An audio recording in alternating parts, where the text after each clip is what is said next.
Is this on? It is. Okay, we're going to get started.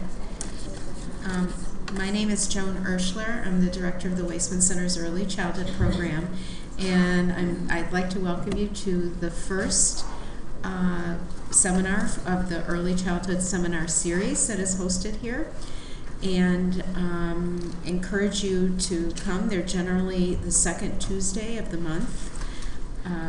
So if you are free this time, this will be a really easy opportunity to come and hear the latest and the greatest and what's going on in the labs at the Weissman Center. So today I'm happy to introduce Carol Ann Van Hulle, who is presenting today about responsivity to sensory input.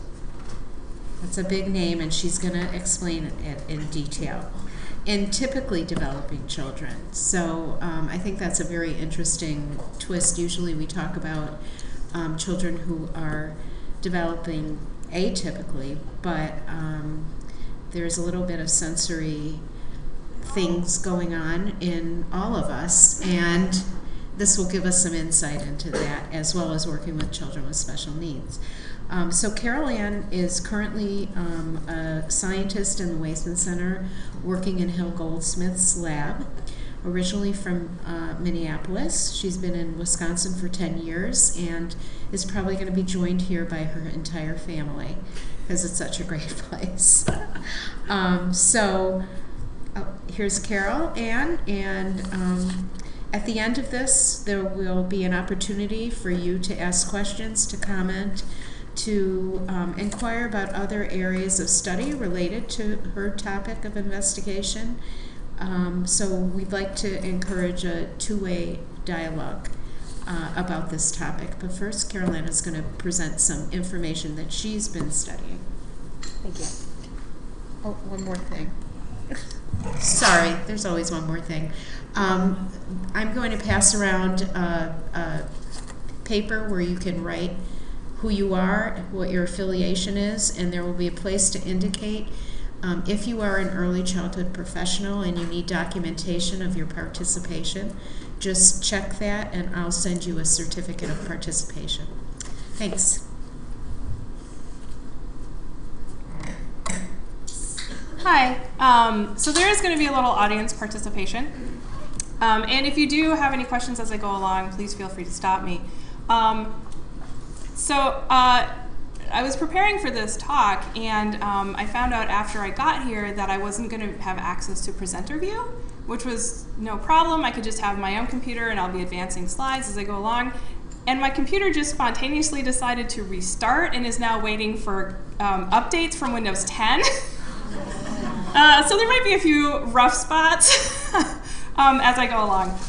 So I'm Carol, and I work for the Wisconsin Turn Project. We're up on the 5th floor. Some of you may recognize me from the building or from hanging around Highland grounds because I'm kind of a coffee addict. My background is in behavioral genetics, and most of my research very broadly is focused on child temperament and the development of childhood behavior problems and child and adolescent psychopathology. But I got into looking at sensory overresponsivity about 10 years ago. Hulle came to me and he said, he asked me to conduct some analyses with our sensory overresponsivity measure. And I said, sure, that's no problem. I have some time. I can do that for you. And then afterwards, he went off, and I realized that I didn't know what sensory overresponsivity was. I had never run into that phrase before, and I'd never run into any descriptions of any kind of sensory difficulties before in my research. Here's my little advancer. So my two go-to sources whenever of information when I don't know something is, of course, Google and PsycInfo. And I started with Google, so I just Googled sensory overresponsivity, and I'm going to let this river represent the hits that I got. So this is 10 years ago, and there was quite a bit of interest on the internet, especially on the part of parents. So there were articles in parenting magazines. There were lots of parents who were blogging about what it was like to raise a child with sensory problems. There were parents talking to each other on discussion boards. there was a surprising number of things that you could buy to help your child with their sensory symptoms. And that was lovely because that gave me a really clear idea, or a partially clear idea, about what sensory responsivity looked like and what families were struggling with. But it was all, anecdotal. And I wanted to know then, what did the science have to say about it? So I went to PsycInfo, and PsycInfo is a searchable database of peer-reviewed psychology journals. And I was expecting kind of a similar river of information. And this is what I got instead. Right, I got this kind of sad little trickle. In the journals that I was used to reading, in the child development journals, Journal of Abnormal, Child Psychology, these kinds of things, there really wasn't a lot of interest in sensory problems and sensory dysregulation. Again, this was 10 years ago, and that's changed a lot in recent years, which is great. And it's not as though nobody was studying sensory overresponsivity. So how many people here recognize or have read one of these books? Ooh, a lot of you. That's great. Yeah, these were all published before 2006 when I started studying sensory issues. So there was a lot of research going on by primarily occupational therapists who had been studying sensory issues of various types for decades. But for some reason, that information stayed kind of siloed within the occupational therapy realm. And there wasn't that bridge between the occupational therapy literature and the child development literature that we see with things like autism and ADHD and other disorders. Again, that is also changing a lot. And I'm 96% updated on my computer. I'll get my notes back soon. Okay. So why is this a problem? Well, this is a problem because as a person who's studying childhood, the development of childhood behavior problems, I could be really missing a key component. So I'm not talking about this, none of my colleagues are talking about this, we're all kind of missing this huge part of children's development. And when I talk about behavioral correlates, you'll see how that might impact on kids' behaviors. So I volunteered to give this talk because I knew that a lot of you would be in the Google camp and probably know a lot about sensory overresponsivity from the point of view of somebody who works with kids with sensory issues. But you might not be aware of some of the research that's been going on. And some of you might be in the PsycInfo camp from 10 years ago and you don't really know a lot about it at all, and this is kind of your introduction. So I'll go over common signs and symptoms of sensory overresponsivity, some of what I consider the important behavioral correlates. I'll talk a little bit about the developmental course over time, especially in childhood, and I'll talk about some genetic and biological influences. And I'm talking about these things in the context of typically developing children specifically. So as was mentioned, as Joan mentioned, lots of kids with autism have a lot of sensory difficulties responding appropriately to stimuli coming at them from the environment. So much so that sensory difficulties have been included in the diagnostic criteria for autism in the most recent DSM. But there's some skepticism. Historically, there's been some skepticism, and I think there continues to be skepticism over whether sensory overresponsivity and other sensory processing disorders really constitute their own disorder in their own right, in the absence of neurological impairments, disorders like autism or other developmental disabilities. So the research that my research that I'm presenting and the research of other people that I'll be showing you is all based on what you might consider otherwise typically developing kids. For the most part, all of these participants have been screened for neurological impairments, major birth complications, often for motor disorders, and autism and other developmental disabilities. And where possible, I do want to talk a little bit about adults. Now, most studies focus on sensory responsivity in kids, and that's partly because, as I said, a lot of the research is coming out of occupational therapy, and occupational therapists tend to work with kids. But there's also, I think, been this assumption that kids, either they grow out of it, or for whatever reason, we don't see sensory problems in adults, and it doesn't affect adults. And that might not, in fact, be the case. So what is sensory overresponsivity, right? Well, it has something to do with sensory stimuli and our negative reactions to them. But negative reactions to sensory stimuli is very, very common. So by a show of hands, how many people hate the feeling of tags on your clothes? How about mud on your hands? Nope. Somebody over here really dislikes that. How about a light touch? A surprising number of people in my twin study endorse light touch as something that bothers them. How about the sound of metal on metal? I hate the sound of metal on metal. So I want to point out that these are everyday sensations, right? These are the kinds of things that we ask about when we assess sensory overresponsivity. We're talking about everyday experiences that people often are confronted with multiple times a day. But sensory overresponsivity is more than just being bothered by a couple of things. It's having a reaction that's longer and more intense than is typical, to the point where these normal everyday sensations are experienced as threatening or intrusive or painful. So I want to give you a couple of examples that I found when I did my Google search. This example is that I'll show you in a moment. Came from an artist and blogger named Kelly, who was diagnosed with sensory overresponsivity when she was a child, and she's an adult now, and she drew this cartoon to explain what it's like living with sensory overresponsivity. So we start with the boy on top who does not have sensory overresponsivity.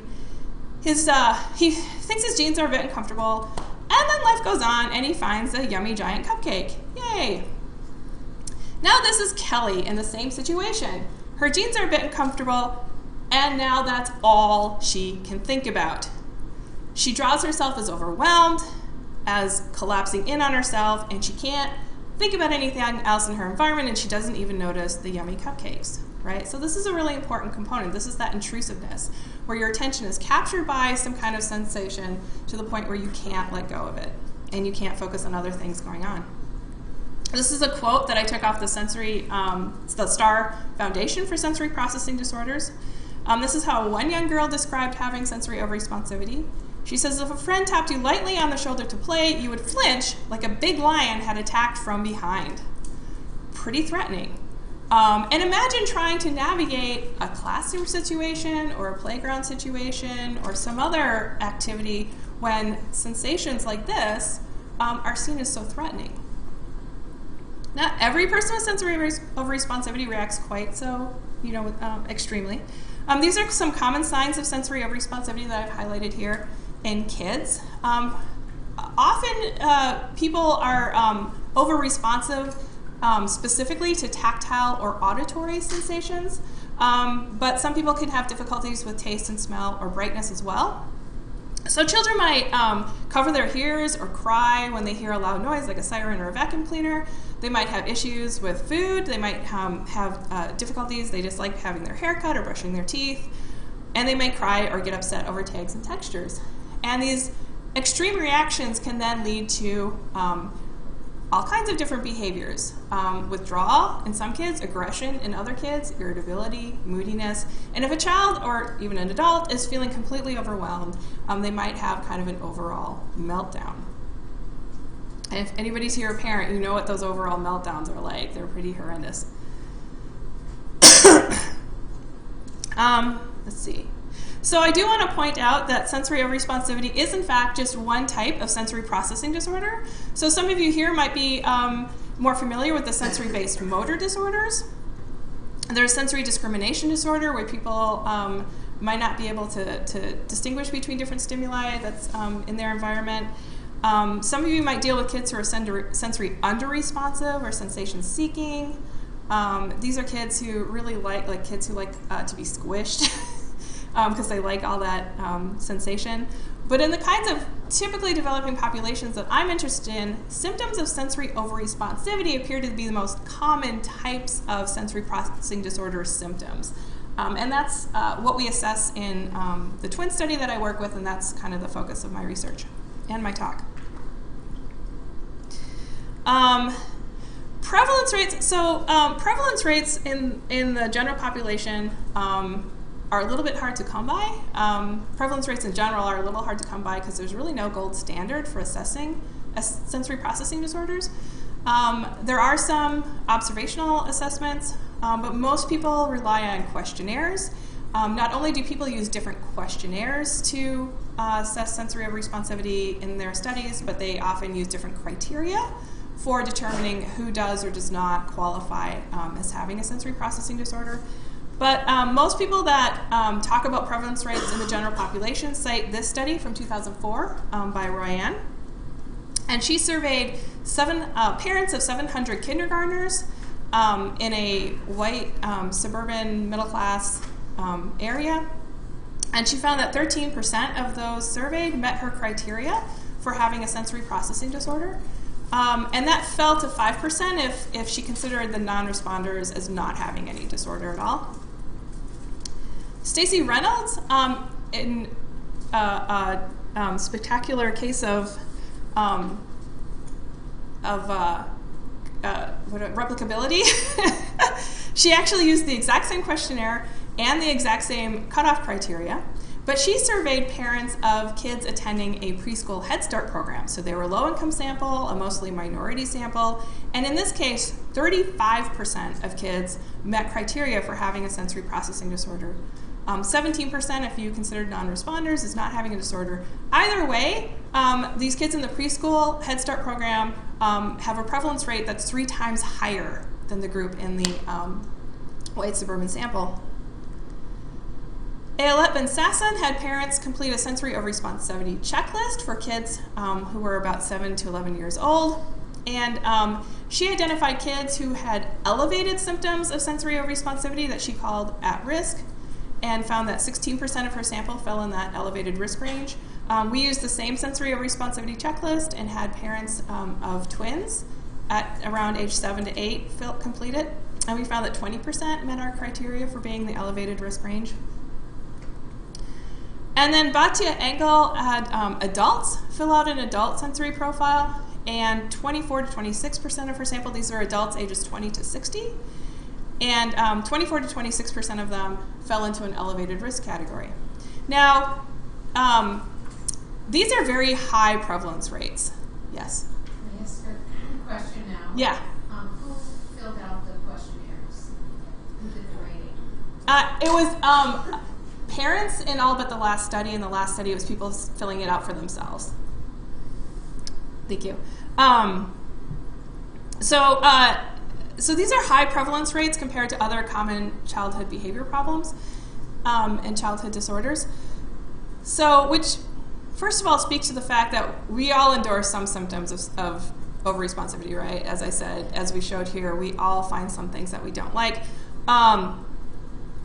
But also, especially in these last 2 studies, not everybody who falls into these risk categories, these elevated symptom categories, would necessarily be considered as having an actual disorder if they were seen by a professional or an occupational therapist. And it kind of remains to be seen how people who fall in these elevated risk range are affected. None of these questionnaires, by the way, consider impairment in any way.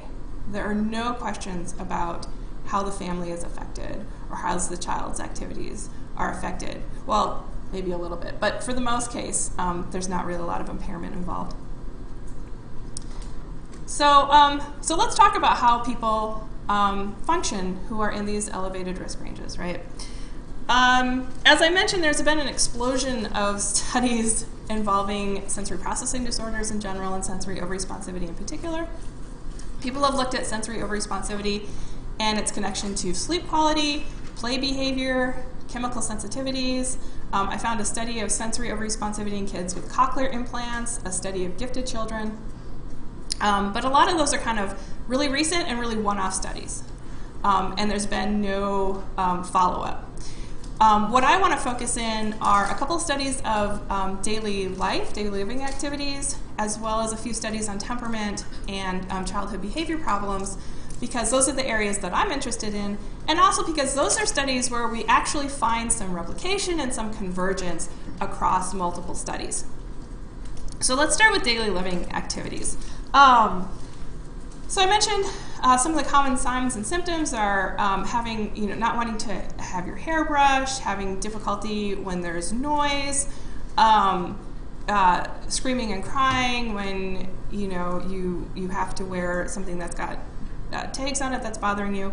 And you can kind of imagine that that makes daily life something of a struggle.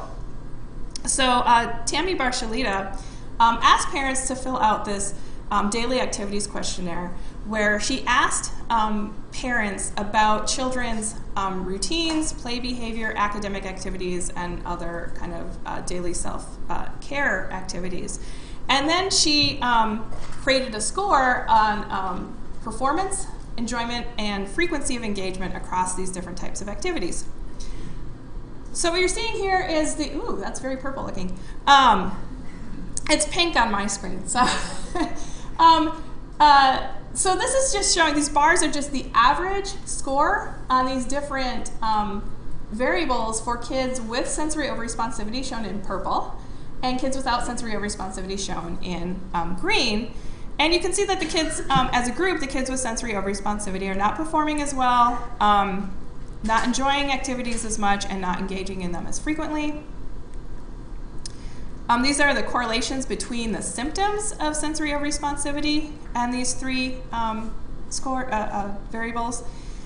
So children with the most extreme symptoms perform less well than children with less sensitivities.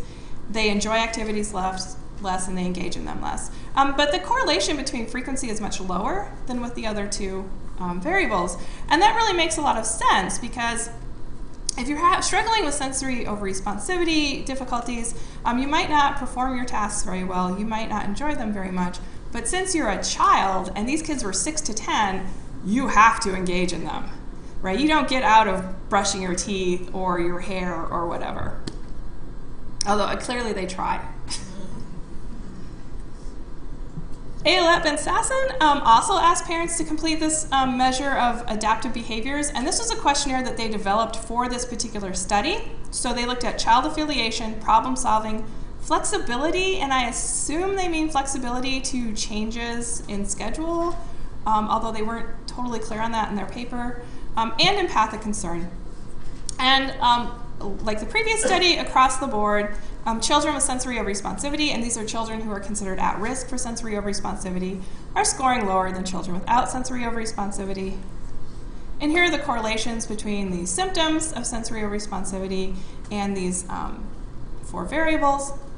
What I thought was interesting here was that the highest correlation is with empathic concern. So the more sensory overresponsivity symptoms you have, the less empathic concern you're showing or your parents are picking up on. And I found that really intriguing because of the strong link between autism and sensory overresponsivity difficulties. And I tried to find a study that looked at these symptoms and autistic-like symptoms in people without autism, and I couldn't find it. So clearly I have to write a grant and do that study because I think it would be very, very interesting. So one of the many things that helps you get along in your daily life is your temperament, right? Kids with easy temperament tend to have an easier time doing things that people ask them to do and sitting still in school than kids with difficult temperament. When temperament theories bother to include sensory reactions as part of temperament, they tend to divide them into the constructs of negative affect and effortful control. So negative affect refers to a tendency towards negative emotions like fearfulness, sadness, or anger. Effortful control refers to a child's ability to regulate their emotions, pay attention for long periods of time, sit still when they need to sit still, that kind of thing. So Karen I'm going to say Goose. I'm probably getting everybody's name mispronounced, but that's okay. Karen Goose actually included a measure of sensory processing with a temperament questionnaire and tried to see if the sensory items clustered with these other temperament items the way that we would expect based on temperament theory. And the answer is no. The sensory processing items really constituted their own construct. Although they were related to the temperament facets, negative affect and effortful control, such that kids with more sensory impairment also displayed more negative affect and less effortful control. And this has actually been shown in a couple of different studies. So this is a study from 1998 by Kachanska, And she was really interested in infant temperament, and especially observed measures of infant temperament. So she had her participants go through a temperament battery, but she added a sensory component to her temperament battery. So she spritzed kids in the face with water. She had them try a lemon. She ran a blender and touched them with an ice cube. And then she looked at their vocal and facial and bodily reactions. I know, can you just imagine like sucking on a lemon? So she combined those vocalizations and facial and bodily reactions into what she called discomfort. And she found that this measure of discomfort, this sensory discomfort, was in fact negatively related to observed effortful control and positively related to observed fear and anger, as well as parent-rated negativity. We were also interested in one of our twin studies in how sensory overresponsivity symptoms related to other dimensions of temperament. So we had parents of twins who were around age 2 complete a temperament questionnaire that included items tapping tactile sensitivity, shown in red, and auditory sensitivity, shown in purple. And these are just the correlations between those tactile and auditory overresponsivity scores and the other temperament dimensions. So the regulatory dimensions are here on the left. Attention, interest, activity, inhibitory control. And the emotional facets of temperament are there on the right: sadness, anger, object fear, and social fear. I want you to take away 2 things from this graph. One is that overall the correlations are not very high. So again, we see some independence in the sensory items, independent of the other temperament dimensions. And 2, when we do see significant correlations, and those are correlations above the black bar, they tend to be in the emotional affective areas of temperament, particularly object fear. So then we asked, well, if sensory symptoms are related to temperamental fearfulness, are they also related to more extreme manifestations of fear and anxiety? Oops, oh goodness, what did I do? Clark, help. Oh, yay. Woo. So we had parents in that same study complete an assessment of toddler behavior problems as well as competencies. So here we again have tactile and auditory overresponsivity scores correlated with parent ratings of depression, generalized anxiety, separation anxiety, and internalizing and externalizing composite. And then this composite of competence and sociability. Now in our study, these competencies and sociability were not related to sensory overresponsivity symptoms. And in fact, the largest correlation was with anxiety. But again, these correlations are not very large, which really kind of suggests that sensory overresponsivity symptoms are in fact distinct from other behavior problems and other disorders. We wanted to look at that a little bit more closely, so we had a different sample of twins who were age 7. And we had their parents complete a sensory overresponsivity checklist. So we had a number of items, just like I showed you before: gooey hands, rough carpet, sound of sirens. And we just asked parents to just check off whichever one of those items upset their child, and then we just added them all up together. So that's what these histograms are showing. This is a number of tactile items endorsed by parents. So most parents are not endorsing any items. Very few parents are endorsing 15 items. And then in the purple is the auditory items. And we divided kids into those that were at risk for sensory overresponsivity or had elevated symptoms versus the rest of the sample. So kids were considered to have elevated symptoms if they had 8 or more tactile items endorsed or 4 or more auditory items endorsed.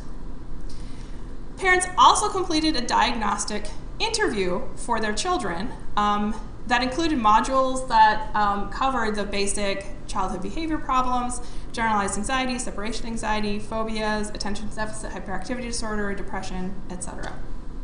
And we simply asked the question, do the kids who score in the elevated risk range also qualify for a diagnosis on this interview? So 20% of the kids fell into this elevated risk range. 42% of them did in fact qualify for at least one diagnosis on this interview, but over half of them did not, which was very interesting. However, as a group, this group that had elevated symptoms but no diagnosis still had more symptoms of anxiety and depression, and to a lesser extent ADHD, than their no symptom peers. So they're not getting a diagnosis, they're falling short of a diagnosis basically. But they're still elevated in these behavior problems. So Ayelet, in her sample of 7 to 11-year-olds, also had parents complete a measure of internalizing and externalizing behaviors. And she also found that kids who scored in the elevated risk range, shown here in purple, had higher scores on both internalizing and externalizing behavior problems than kids with no symptoms. And this particular measure that she used included clinical cutoffs. So she looked at how many kids actually fell above the clinical cutoff score. And only 8% of kids in the high risk, or the sensory overresponsivity risk group, did in fact fall above these clinical cutoff scores. And that's 4 times as many as kids in the no symptom group. But it's still not in and of itself a very large number. So internalizing and externalizing are really broad categories. A lot of researchers have focused more narrowly on sensory overresponsivity and its relationship to anxiety and ADHD. And there is a lot of links between all 3 of these disorders, right? So kids with ADHD have been shown to have more symptoms of anxiety than kids without ADHD. Kids with ADHD have been shown to have more sensory overresponsivity symptoms than kids without ADHD. Kids with anxiety have been shown to have more sensory overresponsivity symptoms than kids without. I just showed you that kids who fell into an elevated risk range had more symptoms of anxiety than kids who did not, right? So there's a lot going on here. And Shelley Lane tried to pull it all together into a single study. So she had a group of kids with ADHD and a group of matched controls. And she further divided them into those with sensory overresponsivity and those without. So the 2 top lines here are the kids with ADHD. The purple line are the kids with sensory overresponsivity, and the green line are kids without. The 2 bottom lines are the kids, typically developing kids. The red one are kids with sensory overresponsivity, and the blue is the kids without.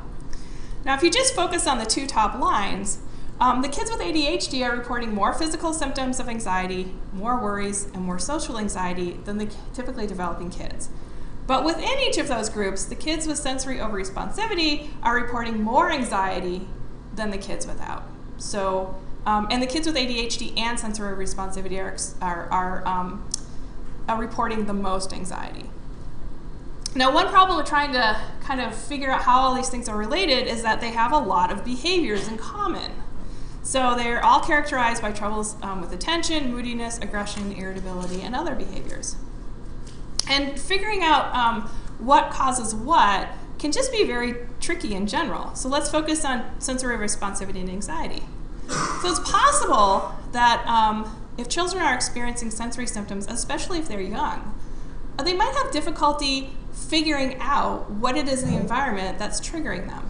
And they may develop kind of a general state of anxiety because they don't know, life is pretty uncontrollable too when you're a young kid. They don't know when something's going to come at them that's going to cause these extreme reactions.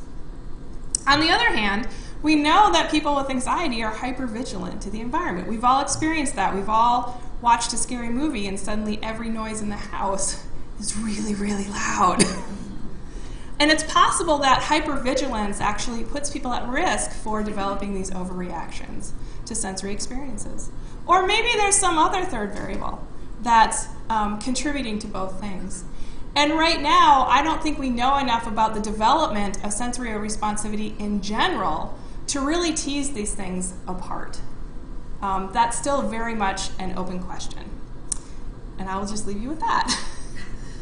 I'm going to talk a little bit about adults now. So this is another study by Batya Engel, and she asked adults to report on their mood. And adults who scored kind of in this high risk range or this elevated symptom range for sensory responsivity reported more negative mood than people who were not at risk. However, there was no difference in the amount of in the positive mood that they reported. Both reported very high positive mood, practically the same amount. Now you might think that's weird. You might think negative mood and positive mood must be opposite ends of the same spectrum, but actually that's not the case. It turns out that these kind of self-reports of negative and positive mood are quite separable and are correlated with different things. In our twin study, we also asked parents to complete a diagnostic interview on their own mental health and complete an adult sensory profile. And we found that among women, those with an a diagnosis of anxiety, depression, or phobia, and this is specific phobia, reported having more sensory overresponsivity symptoms and more intense symptoms than women without a diagnosis. Among men, only those who had an anxiety diagnosis reported more sensory overresponsivity than people without a diagnosis. So I'll move on to this in a minute, but the bottom line is that across the lifespan, we can find individuals who report having a lot of difficulty dealing with their reactions to common sensory experiences. And across the lifespan, we find that those extreme reactions are related certainly to fearfulness and anxiety, and possibly to a lesser extent to inattention or ADHD. But those are all cross-sectional studies, and you really need a longitudinal study to look at the development of symptoms over time and how those symptoms relate to other disorders over time. So I'm going to talk about 2 longitudinal studies, and I wasn't able to find, well, I'm going to focus just on the development of sensory overresponsivity. I'll just leave it at that. So in the Goldsmith lab, we have a lot of multiple overlapping twin studies. So I had a pretty large group of kids who participated when they were age 2, and then their families came back and they participated again when they were age 7. And I was interested in how their symptoms changed or did not change over time. So I identified a group of kids who were at risk for sensory overresponsivity at age 2, and a group that was at risk at age 7. And then I just divided the kids up into 4 categories based on their risk status at these 2 ages. So we have our low symptom group, and of course that's where most kids fall. We have this group that I call remitted, and these are kids who only fell in the elevated symptom range when they were at age 2. We have a group I call late onset, and these are kids who didn't fall into the elevated range until they got to age 7. And then we have our chronic group, and this is a very small group of kids. Most kids who have elevated symptoms of sensory overresponsivity apparently appear to at least experience transient symptoms. However, this 3% is a lot closer to the prevalence rates of other common childhood behavior problems. So this might be a way, following kids over time might be a way to really capture kind of the core group of kids who are likely to actually develop a disorder. I have to stop hitting this. So I wanted to know a little bit more about that chronic group. So I'm showing again this histogram of the number of items endorsed by parents on the tactile measure and the overresponsivity measure. This blue line is the average number of symptoms for kids in the late onset group. And it's kind of hard for you to see here, but basically these kids as a group are barely meeting criteria for being considered at risk. They're right on the edge. Whereas in this chronic group, represented by the orange line, the kids are clearly scoring well over the cutoff criteria. And I found the same pattern at age 2. So the kids who were in the remitted group, the group that was only elevated on symptoms at age 2, were kind of really close on average to the cutoff mark, whereas the kids in the chronic group were way over the cutoff. So these kids in this chronic group are experiencing symptoms that are persistent across time, but they're also experiencing more severe sensitivities.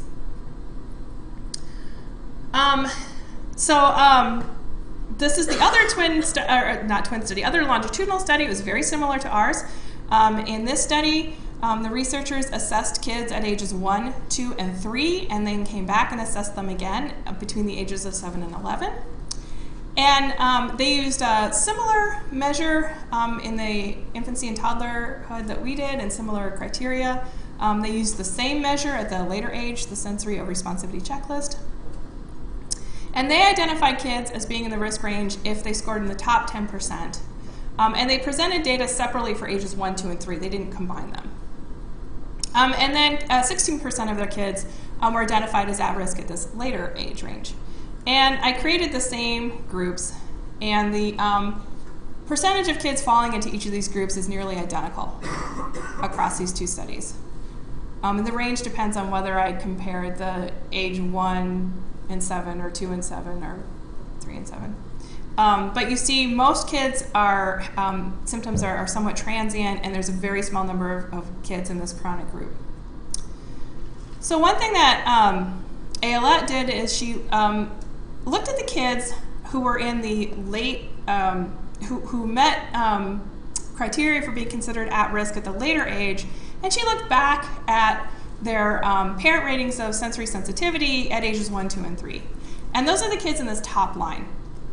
And then the kids who are not at risk are in the bottom line.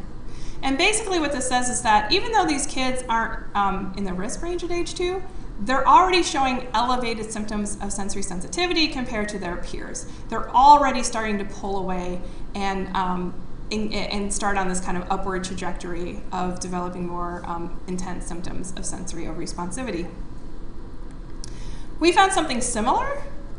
So this is parent ratings of sensory overresponsivity at age 2 for kids in the no symptom group in gray, and kids in the late onset only group in blue. So these are kids who are in the elevated risk range only at age 7 and not at age 2. But already their scoring on average, their scores are significantly greater than the kids in the low symptom group. They're already pulling away from their peers in terms of how much sensory sensitivity they're experiencing. In contrast, if we look at the low symptom group and the remitted group, those kids who were elevated at age 2, and we look at their age 7 sensory overresponsivity scores, they are indistinguishable. So they really do look like they've remitted. They've actually kind of grown out of their symptoms.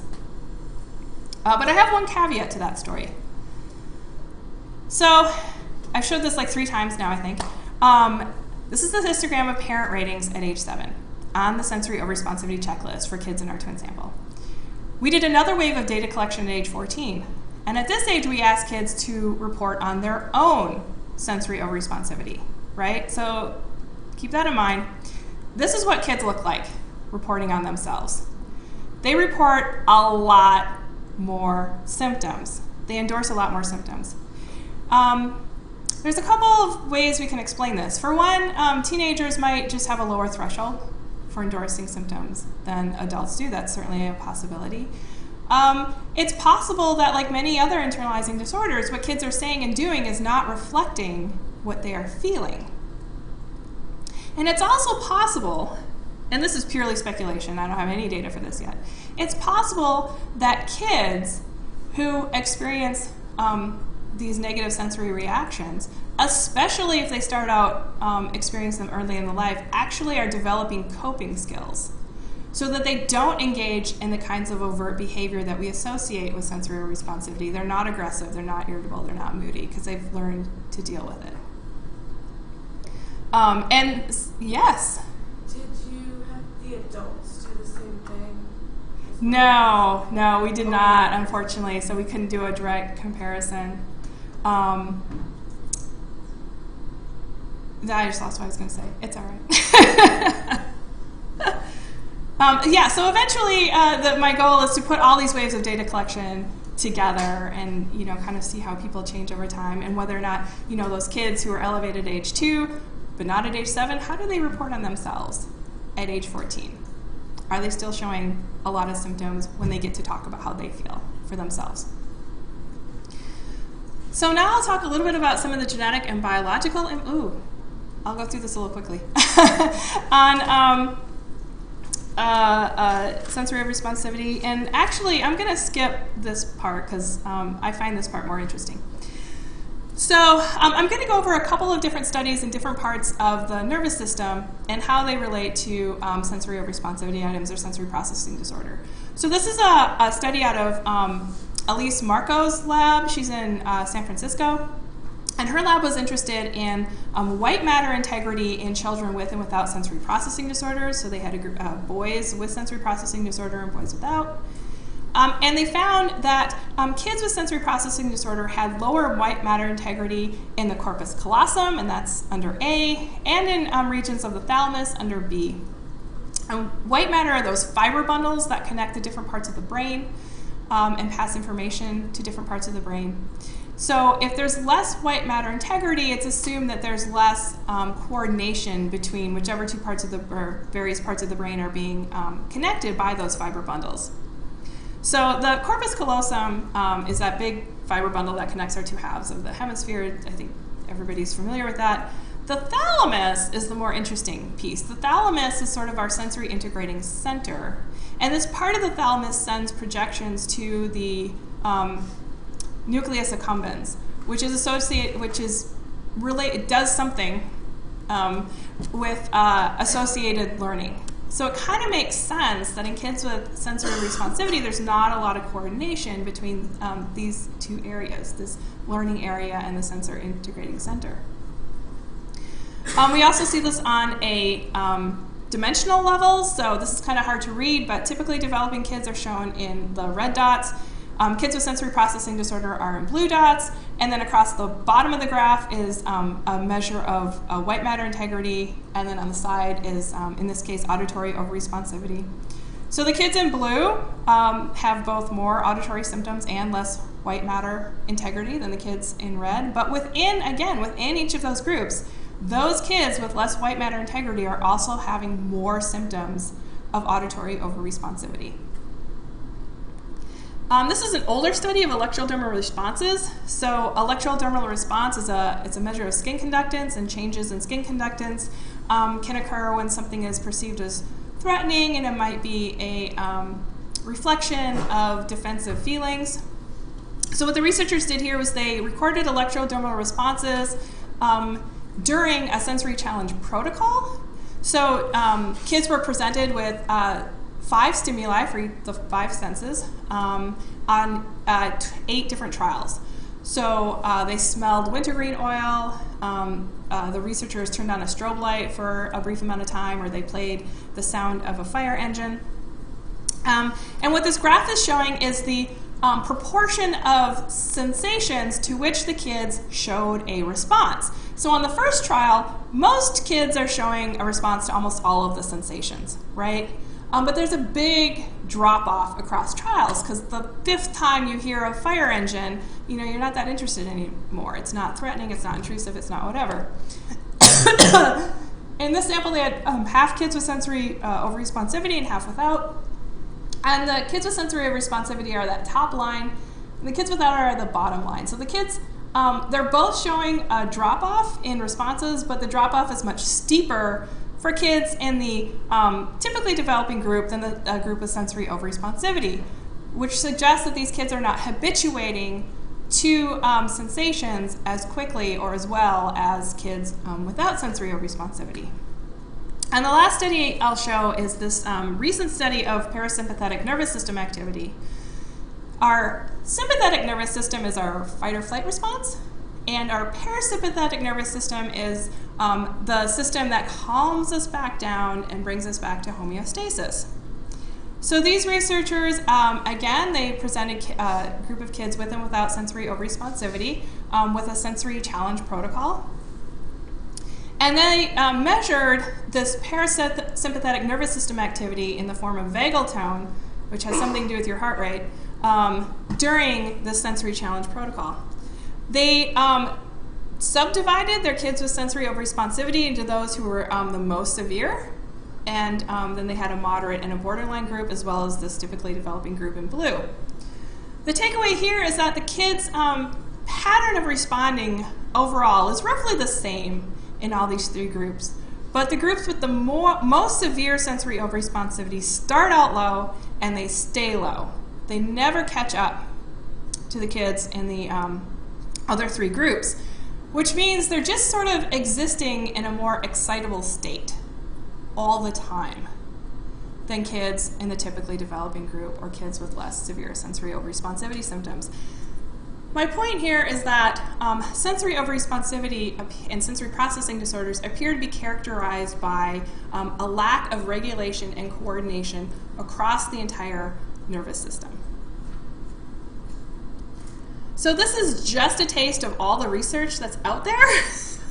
I haven't talked about treatment, I haven't talked about parenting effects, I haven't talked about animal models. Mary Schneider has written a couple papers on a primate model for sensory overresponsivity, which is really exciting.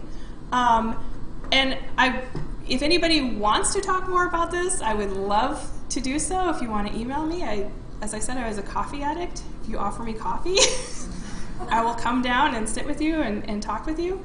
The future of sensory overresponsivity has to involve more replication.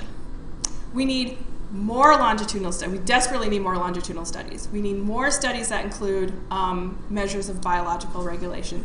We need a lot more studies on populations that are not white and middle class.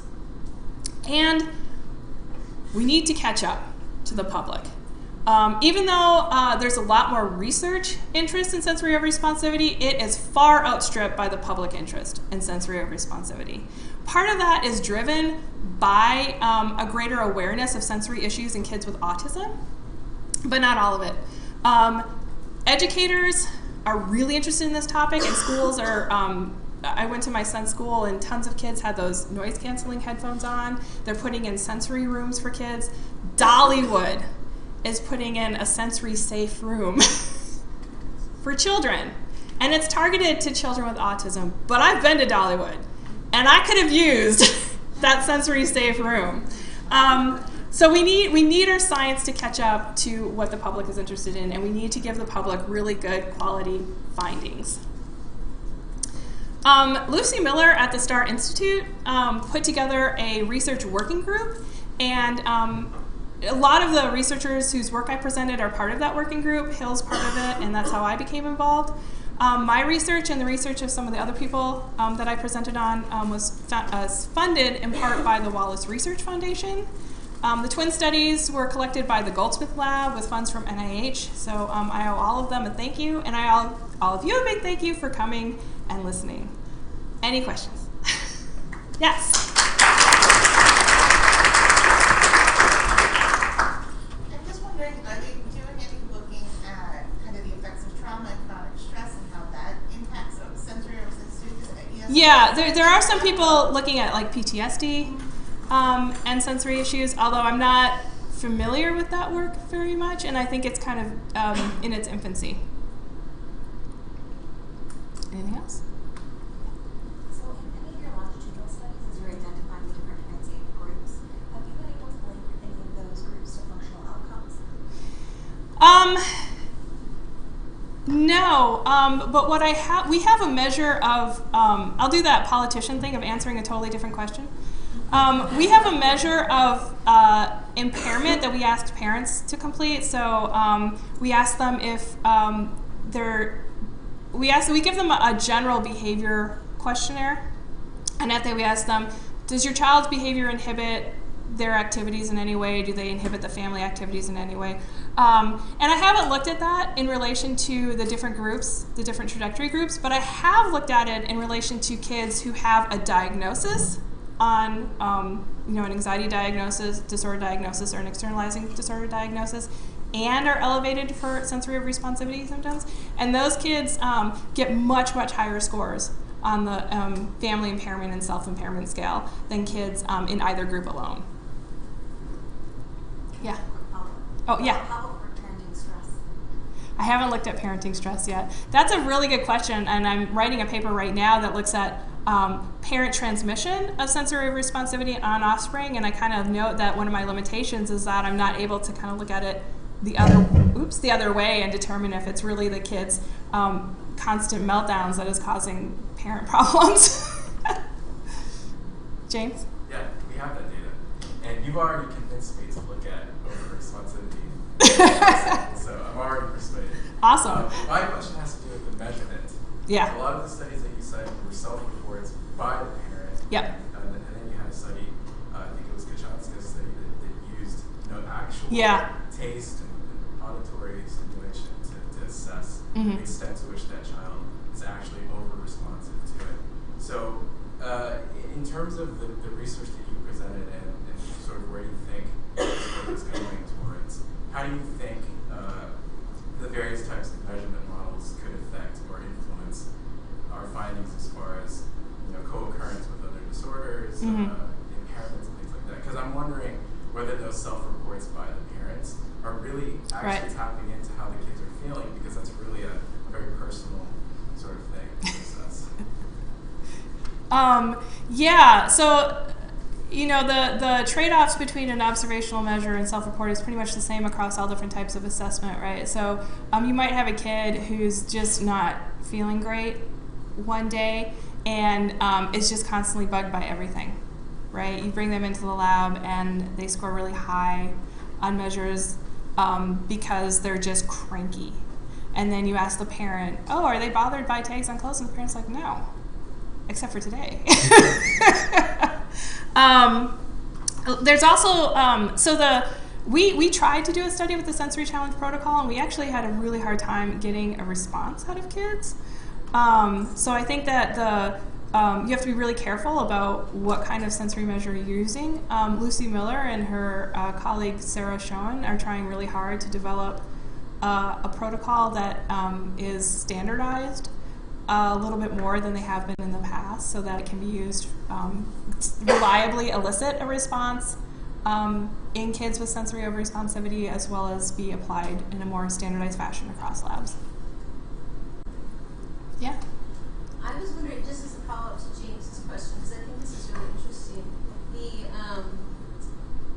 what do kids present? How do they present? And I think sometimes kids who are really overwhelmed with the sensory world have kind of a more flat affect sometimes. That's possible. Sometimes they're actually like coping by getting this sensory thing away from them. And when we were working with some of the OT grad students and Mary trying to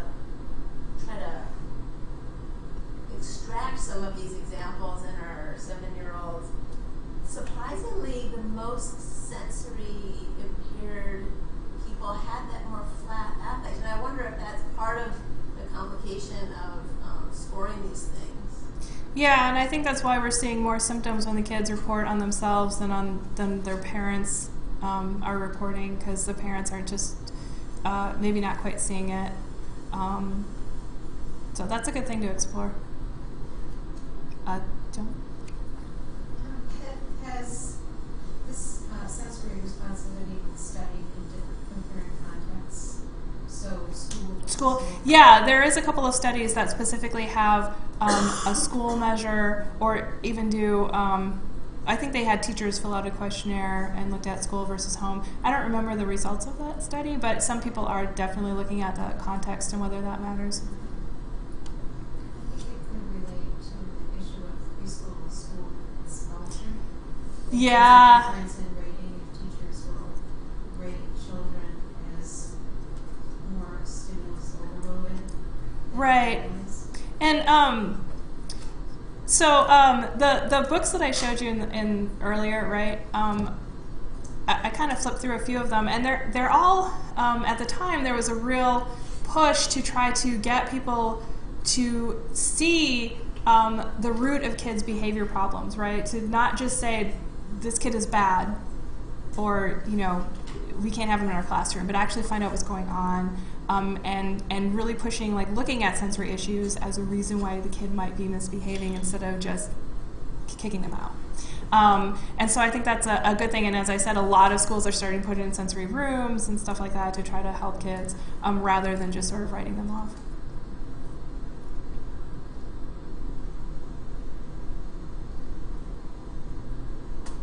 All right, thank you all so much. This is a very fun talk together.